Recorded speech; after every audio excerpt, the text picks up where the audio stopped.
Imagine having an agency that runs itself. Imagine that you could step back and rely on your team to deliver client work, giving you time to focus on the future strategy of your agency, or indeed time for you to have freedom to do other things. Well, that's what we're talking about today. I want to talk to you about the self-managed agency. Accelerate your agency's profitable growth with tools, tips, and value-added interviews with your host, agency owner and coach, Rob DaCosta. I've been doing some research recently with my clients. In fact, what I've been doing is interviewing people on the phone, trying to understand some of the pains that they have, some of the gains that they're looking for, and what jobs they're trying to achieve when they hire me. And it's been really fascinating. And it's something that I would encourage you all to do, because we all think we really know our clients, but it's when we start talking to them and really digging deeper that we understand why they hire us. Anyway, one of the reoccurring themes that came out of this is that an ultimate aspiration for many people is to be able to delegate a lot more of the day-to-day client work to their teams, and to have more flexibility and freedom to either pursue some other interests they have, or probably most likely to have enough time to focus on the strategy that's focusing on the future of their agency. So that looks like business development, new product development, marketing, sales, and so on. And people just don't have enough time to do that. They're run ragged delivering client work. They have issues where they're the bottleneck in their agency because all of the clients want to work with them, because the brand is basically there. Now, I'm sure you can relate to some of this.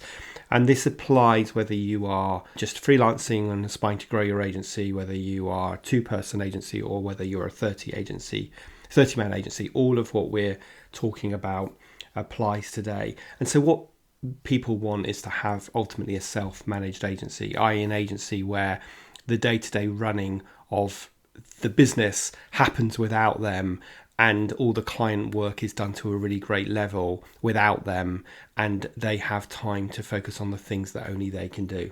I always tell my clients that you need to think about what your hourly rate is, sort of like a notional hourly rate. Let's say it's £150. So if you're doing tasks that are below that level, you really shouldn't be doing them. You should be delegating them.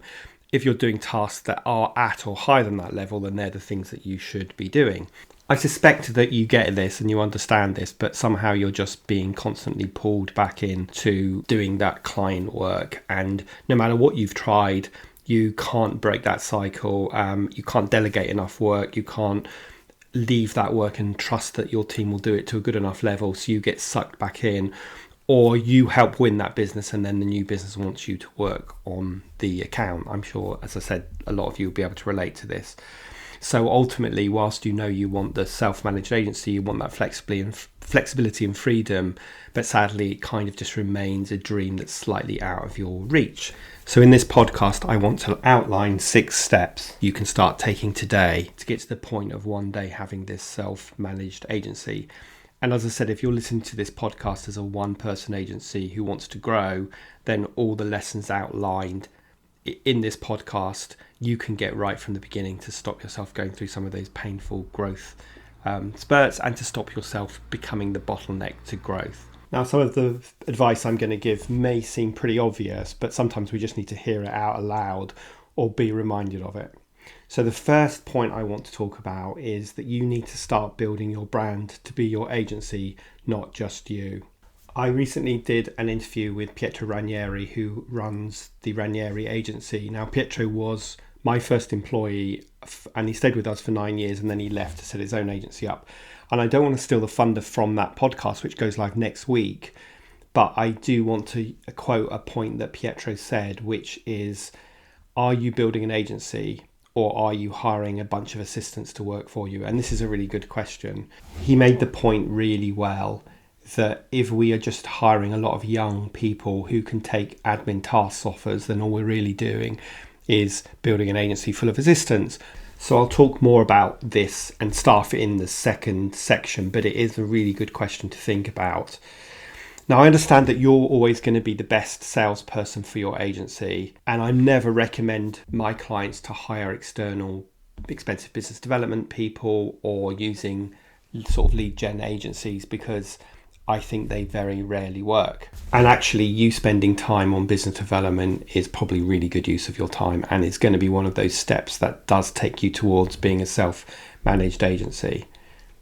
Now, I also understand that you may well do the best work for your clients, and that clients probably love having you on their accounts, but you're never going to take steps towards extricating yourself from client work to create that self-managed agency unless you start to let other people take the lead on client accounts. And that starts from the really early conversations that you have with your prospects. So you need to set expectations right from the very first conversations you have about the setup of your agency, about who would be the lead contacts, and indeed about positioning those lead contacts as the best people to work on their account because they're the most knowledgeable person or closest to the media or have the best skills or whatever it is. So you really need to make sure that from those very early conversations you are managing the client expectations, because if you're ever the only person involved in business development, you're the only contact that they ever have, then they're going to be super disappointed if they find that Fred's working on the account instead of you. So make sure you're setting those expectations. So that's my first point, which is start building a brand that isn't just you, but is your agency. The second point I want to talk about is making sure that you hire the best people that you can absolutely afford. As I said in point one, what you don't want to do is build an agency full of assistants and you at the top of the pyramid, and there's a big gap between you and the rest of the team, because you will always be the bottleneck and you will never get to the point where clients are less dependent on you. And I understand, of course, when you're first growing your agency that you're going to probably be hiring an assistant and that you won't be able to afford much more than that, but you obviously want to make sure you're hiring someone that you feel has the desire to grow and develop, and that you're investing time in their development and their training and so on. But what I would say is that you should hire the absolutely best people that you can afford, because ultimately they will pay for themselves many times over. And if they have that ambition and hunger to kind of nip at your heels and take on more responsibility, then you will find yourself delegating more. So the message here is hire the absolutely best people you can afford. Take a risk on someone if you think it's a calculated risk that's worth taking. Don't just hire young people who are yes men and will, like I say, have this massive gap between your skill base and theirs, and therefore you will always end up working below that notional hourly rate. So that's my second point. My third point is creating a management team, and I think you need to do this as soon as you possibly can. So this is really good practice. If you're even a two-man agency, then you should still be doing this, provided that the second person isn't a very junior assistant. But you want to create this really good practice of having a management team that meets, let's say, once a month, and the sole conversation in that meeting is working on your business, not in your business. So that's talking about strategy in the future of your agency, and that you're allocating projects to the rest of the management team to help move the agency forward. It's just not all falling on your shoulders. Now, don't kid yourself that you haven't got time to do this, because you need to make sure that once a month you're putting the pause button on your agency and that you are focusing on developing it. And it's much better done if you've got a second or third person in your management team. But even if you don't, you should still be working on your vision and having a plan, which I'll talk more about in a moment. So that's my third point, which is creating a management team. Now, the next point harks back to what I've already said, which is that you need to make sure you are a super effective delegator, because it's not just about having fantastic staff who do great work. It's about you delegating that work to them and passing down as much as you possibly can to encourage your team members to work at the top of their game rather than in the middle or the bottom of their abilities. And if you tell yourself stories such as, I don't have time to delegate, or they won't do it as well as me, or the client wants me to do the work, then you are never going to be a good delegator and you will never break this cycle. So you have to, if you that's what you're thinking, I haven't got time, you have to slow down. You have to be a great delegator. I'm going to put a link to my ebook on delegation in the show notes, because there is a real art to being a great delegator. Delegation doesn't happen by telepathy, which is what a lot of people think, i.e., because I understand what I want you to do, you should understand it. It doesn't work through osmosis. You actually have to communicate really clearly with your team members. So grab a copy of my Art of Delegation guide, and that talks about 9 steps that you need to take when you delegate. Anyway, so you need to break that cycle. Don't tell yourself these stories that I haven't got time to delegate, or they'll never do it as well as me, or the client won't be happy unless I do it. Because if you don't break this cycle, you're never going to be able to push work down. And of course, if you don't delegate work to your team and you've got ambitious team members, they're going to get bored and ultimately leave. That part of delegation is training and development as well. So that is the next point, which is be an effective delegator. And the next point I want to talk about is having a plan for your agency that you focus on every day to taking small steps towards delivering that plan. And again, I want to emphasize, it doesn't matter whether you're literally just starting your agency right now or you've been running it for many years. Everyone needs to have a plan, because even if you're a one-man band, you should still sort of have management meetings with yourself, i.e. looking at your plan and saying what's the next piece of that plan that I need to focus on, and then taking those actions and putting them into your diary. This is a really good way of making sure that you are moving your agency forward and not just focusing on he who shouts loudest from clients, and that you're sort of going around in circles and never really moving forward. Because trust me, one day you'll wake up and think, what the hell am I doing, and why am I doing this? Because I just don't seem to be moving forward. I just seem to be going around in circles, and my day gets dictated by what other people shout to me that they want, or client demands, and so on. So if you have a plan and this plan needs to capture your bigger goals, which would probably be for the year, and then break them down into quarterly plans, and then take each of those quarterly plans, break them down into a monthly plan, and that is like a to-do list for your business, and then take those monthly plans and break them into your diary for each week. And then of course, when you are having this management meeting that I've already talked about, you will focus on reviewing that plan, updating it on what you know today, and then allocating actions to different people, and then coming back at the following meeting and reporting on progress.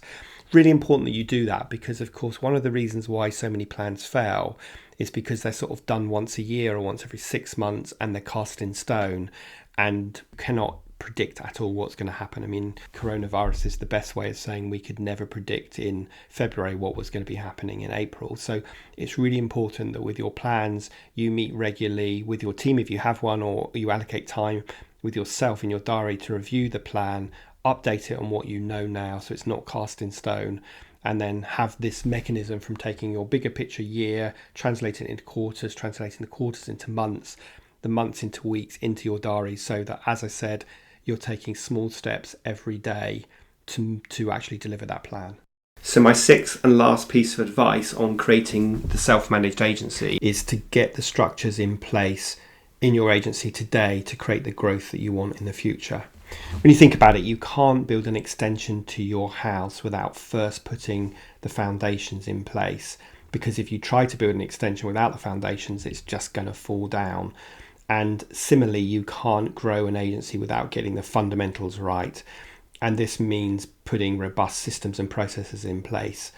And I always tell my clients that you should be acting today like the agency that you want to be tomorrow. So that means that you always need to be creating that infrastructure so that your agency can step into it, as opposed to not creating the infrastructure and then creaking at the seams. So, a good example of this would be winning loads of clients and not putting enough staff in place to deliver that service, winning lots of business, having staff working remotely and not putting the tools in place to communicate effectively with your staff or even with your clients, and then everything starts to fall down. If we just keep using the systems and processes and infrastructure we have today, then it becomes really painful and growth feels really hard. And often what happens is we end up retreating back to our comfort zone, which is where our systems and processes and our infrastructure is today. That's where we feel comfortable.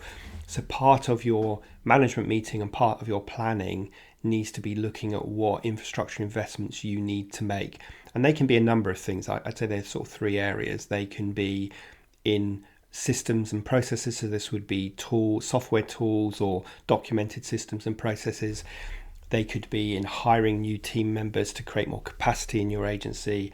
And they should also be in training and upskilling your existing team members so that they can step up and take on more responsibility. So make sure you're thinking about those three areas.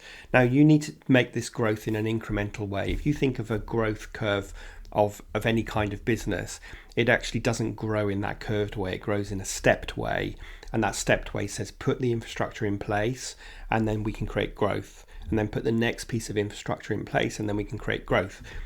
How big those steps are depends on kind of what risk profile your business is. So a high risk profile would put a lot of infrastructure investment in place in order to create lots of capacity to grow into. And a low risk company, which is probably what most of us are, will put small incremental steps of infrastructure investment in place. That might be hiring the next team member or investing in a project management tool like Monday or Asana or whatever. And then that enables us to be more efficient and effective and create growth. It's really important that you think about this, because not only does this create pain-free growth, or the least pain-free growth you can achieve, but it also means you can grow more rapidly as well. So part of your business plan for the year needs to be identifying where you want to be as a business and what infrastructure investments you need to make, and also what are the metrics that tell you this is when we should make that investment. If we have all of that pre-planned out, then we make decisions with confidence and clarity. If we don't have that and we just have this sort of instinct that we should be investing in this, then we're never going to be able to make that decision with a lot of confidence. Okay, so that's my last point, which is get the structures in your agency today to grow into the agency you want to be tomorrow. So a short podcast today, but I thought it was worth recording something about that, because if I ask most of my clients, and probably you, what ultimately you would like to achieve, yes, some people talk about selling, but a lot of people realize that when you sell a service-based business, actually you're not going to get that much money for it. So what is a better solution is to get to a point where you can be less involved in the day-to-day.